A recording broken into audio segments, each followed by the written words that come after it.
Good afternoon, sir. Good afternoon. What is the difference between Nigeria and Nigerians? It's very, very clear, understand now. Nigerian is the geographical location of Nigerians. While Nigerians are the habitat of Nigeria. Nigeria is a blessing to Nigerians. While Nigeria is a problem to Nigeria. Nigeria is 63 years old. While Nigerians are still crawling.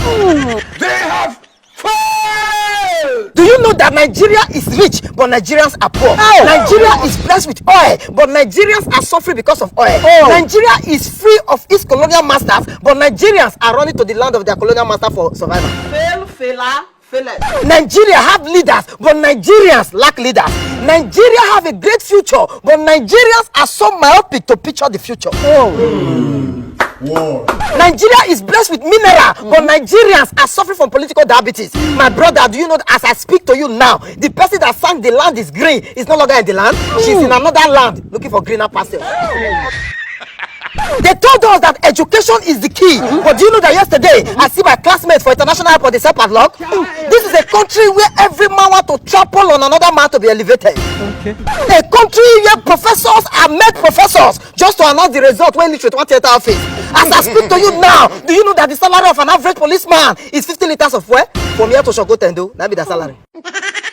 My brother, do you also know that the salary of a soldier man is not enough for him to go and see his family to and fro? As I speak to you now, our scholars are flying out, our engineers are flying out, our doctors are flying out, our professors are flying out, our graduates are flying out, and still the economy of this country is yet to take off. As I speak to you now, 3 sets of people are left in this country. Those who are running, those who are running for election, and those who hit the ground running. Do you know that we are no longer a country? We are now a group of people waiting for their visa to come out.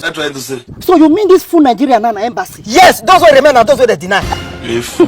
Get out of here. My brother, Nigeria is blessed, but Nigerians are wicked. Every man is waiting for the next man to fail, and yet you want the country to succeed. Wickedness, bitterness, self-entitlement, immediate gratification is the fastest mobilization to corruption. You don't need transport. I want to harvest you. Do you know that in our country today, if you want to be a sinner, you go to the church. If you want to die, you run to the hospital. If you want to be corrupt, you go to court. If you want to be unemployed, you go to school. If you want to steal, you contest for election. Doing evil is not the new good, and doing good is not the new evil. Shall we continue to do evil against me, Abai? God forbid. Who cares? This is Nigeria, not America. This is the only country where our parliamentarians and lawmakers will gather together with big agbada just to shout the eyes have it, and yet the masses will never see it or get it. In those days, God will send his prophet to go and warn and advise kings and leaders. But in our time, our leaders are the ones advising our prophet from spiritual pulpit to political pulpit. But the matter of them all and the general overseer of them all is our corrupt leaders. There is a difference between a public servant and a public master.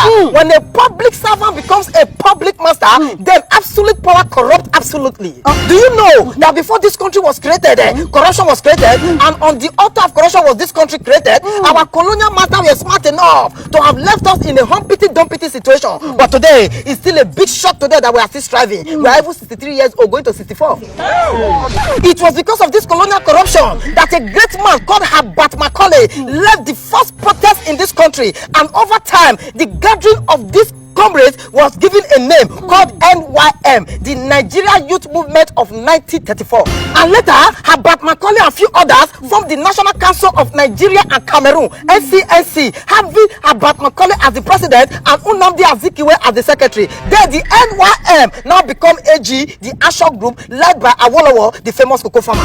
And the struggles of this group led to the manifestation of the Richard Constitution of 1945 to 1954 that gave birth to Nigerians into 3 majorities: the Northern, the Western, and the Southern Protectorate. And so we had the NPC, the Northern People's Congress, led by Sir Ahmadu Bello for the North, and then we had the AG, the Ashok group, led by Awolowo for the West, and then we had the NCNC, the National Council for Nigeria and Cameroon, led by Nnamdi Azikiwe for the East.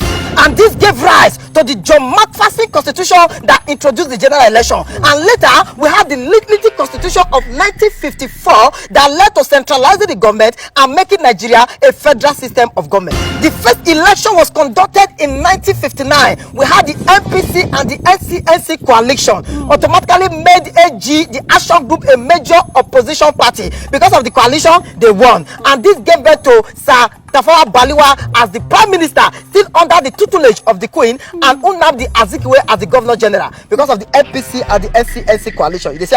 Wait, may I go wash my eyes?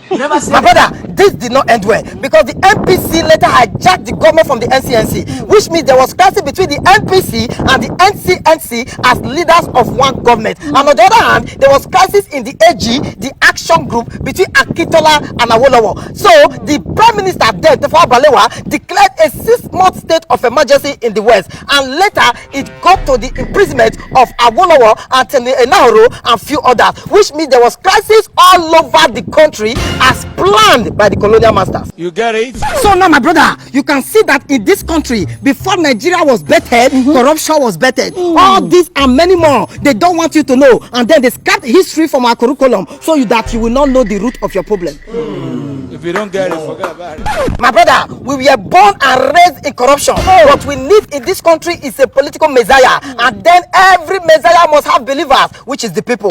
If you have this generation and you think you have seen corruption, that means you have not read or listened to the story of the flamboyant Okotiebo. So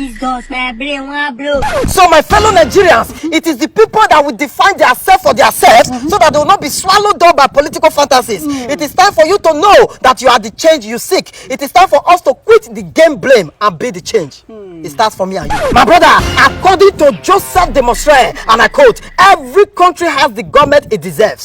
So corrupt leaders is the government of them all. Corrupt leaders is the general overseer of them all. Corrupt leader does not live abroad. He lives in greed, wickedness, self-entitlement, and immediate gratification. Thank you. Thank you. You don't kill this man with grammar.